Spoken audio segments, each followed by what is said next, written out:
Hello friends, this is Ranjita Mittal. Welcome you once again to the second part of the chapter Indian Economy during 1950 to 1990 from the Indian Economic Development of Class 12.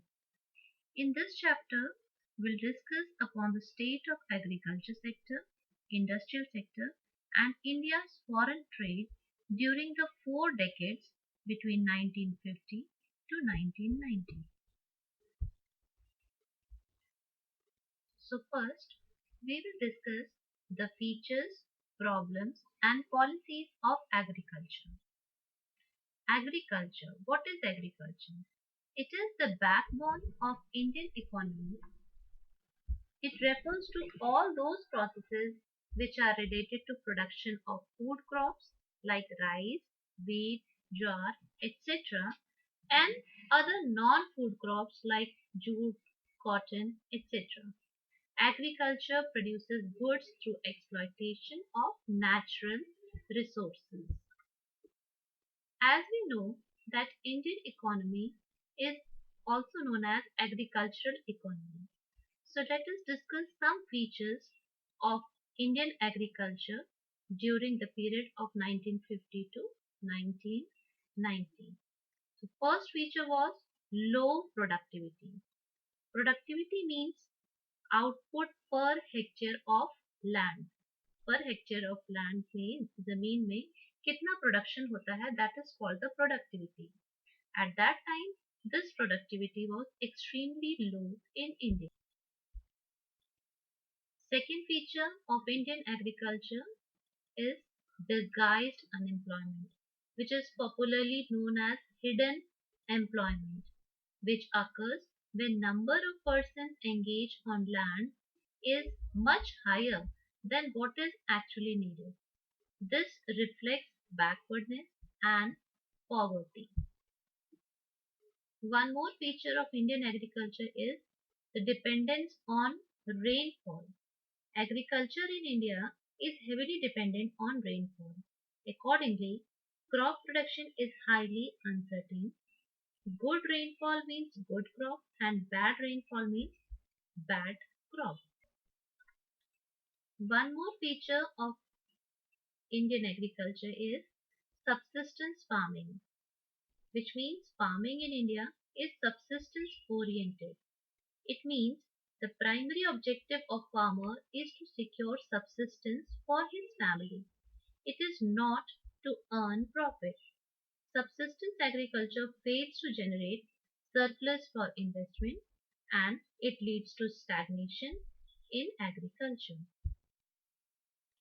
There is the lack of modern inputs, which is also another feature of our economy. Modern inputs like chemical fertilizers, insecticides, and pesticides are not used due to poverty of mass farming population in India. Thus, it leads to low productivity and therefore backwardness. Small holding or small size of a farmer's land under cultivation is a characteristic feature of Indian agriculture. Some these small holdings are a hindrances in the process of growth in two ways. First, mechanization of farming becomes difficult in such small size of land. And second, marginal farming continues to view farming as a source of subsistence rather than an enterprise for profit. In the next feature, there is the conflict between landlord and tenant, as huge areas are cultivated by the tenants who are not owners of soil, but the bulk of the revenue is appropriated by the landlord. Tenants often get the bare minimum share. After discussing the features of Indian agriculture, let us discuss some problems of Indian agriculture. As we see, the features and the problems are mostly common in Indian agriculture. First is lack of permanent means of irrigation, which means There is dependence of rainwater, which makes Indian agriculture extremely vulnerable. Good rainfall brings good harvest, while drought causes substantial loss of output. Deficiency of finance is another major problem facing Indian agriculture.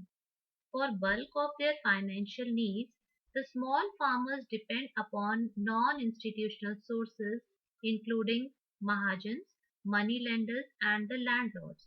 They charge very high rate of interest. Institutional finance is extremely scarce in relation to the need of the farmers, and lack of finance hinders growth of Indian agriculture. Indian agriculture also faces the problem of small and scattered holdings. Small holdings do not allow the use of modern technology, and scattered holding increase the cost of management. This contributes to backwardness of farming and poverty of the farmers.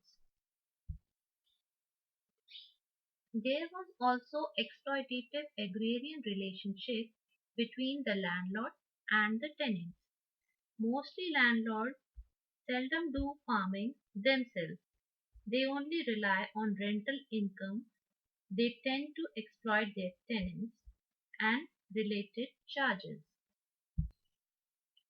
One of the major problems of Indian agriculture is that there is the lack of organized marketing system. A vast majority of the small farmers continue to sell their output in the local markets at reduced rates. To a large extent, this is their compulsion. In this section, we'll study the reforms in Indian agriculture. With a view to tackling the problems of Indian agriculture, the government took a series of reforms measuring since independence. These are popularly known as agrarian reforms. Agrarian reforms can be classified into three as technical reforms, institutional reforms, and general reforms. But as per the latest syllabus received from CBSE, we have to do only the institutional reforms, which are also called land reforms. The action plan of the government with regard to land reforms include the following steps. First, abolition of intermediaries.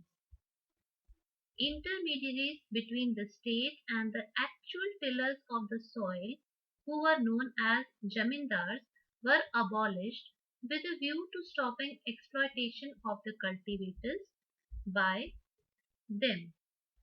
Ownership rights have been conferred upon those who actually cultivated the soil.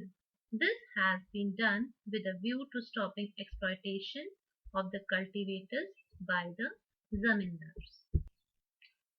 Second reform was the regulation of rent. To put an end to excessive and illegal extortion from the cultivators, the rents have been fixed. Generally, these are not to exceed one third of the value of the total crop. The next popular land reform was the consolidation of holdings. With a view to reducing fragmentation, steps have been initiated for the consolidation of holdings. Consolidation is a practice to allot land to the farmer at one place as a replacement for his scattered holding here and there. It saves the cost of cultivation.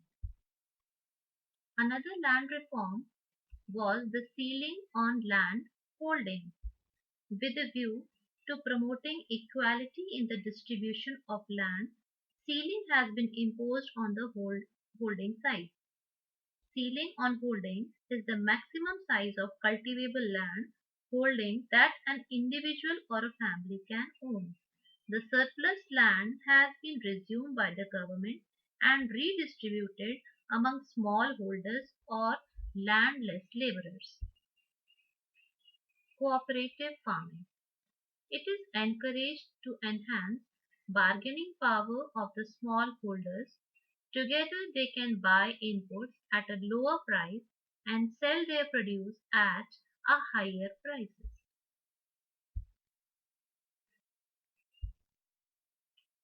The implementation of agrarian reform resulted in Green Revolution, which was a big achievement in the field of agriculture to our economy.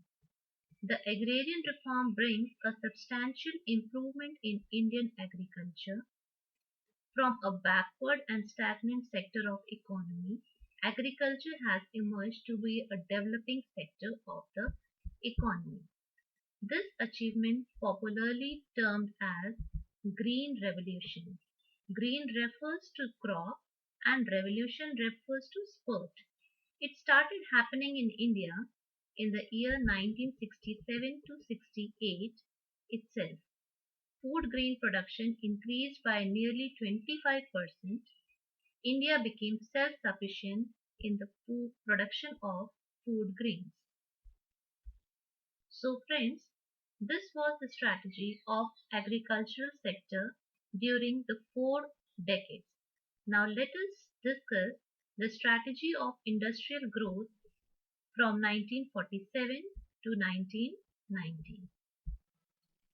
Industry plays an important role in the context of growth and development of a country. It provides employment, which is more stable than the employment in agriculture. It promotes modernization and overall prosperity. That is why five-year plans five-year plans place a lot of emphasis on industrial development. Now let's discuss the importance of industry to our economy. First importance, it is the epicenter of economic growth. As GDP rises, there is a structural transformation in the economy.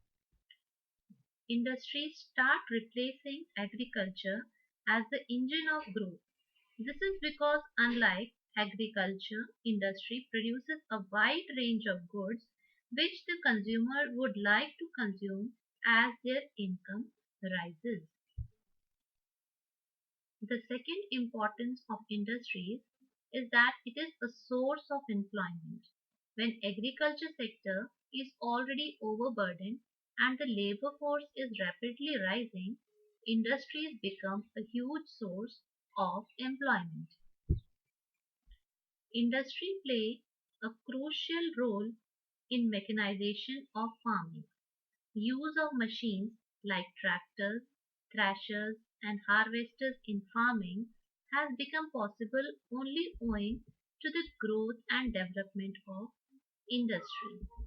Mechanization has caused an exponential rise in the farm productivity. Another importance of industry is that it enhances growth of civilization. Urbanization has led the growth of civilization. People become conscious of their quality of life. They work hard to achieve higher level of education and skill. Culturally diverse society are getting closer to each other.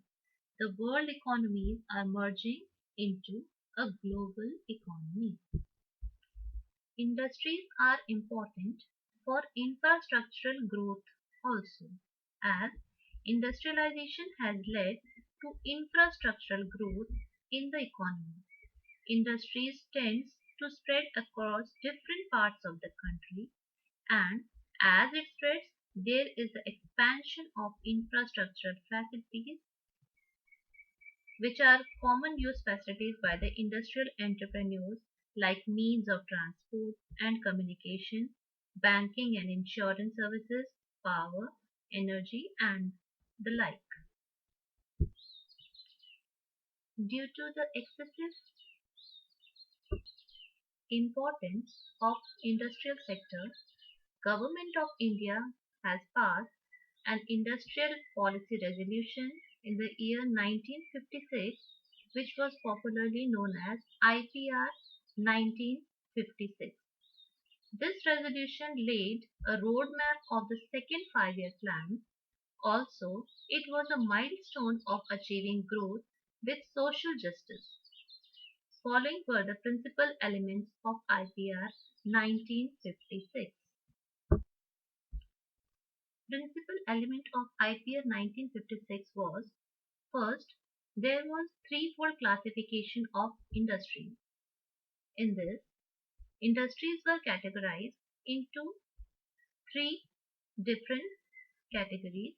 First category was scheduled as A.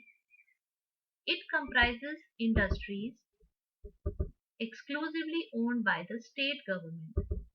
This category included 17 important industries like atomic energy, arms and ammunition, oil, railways, etc.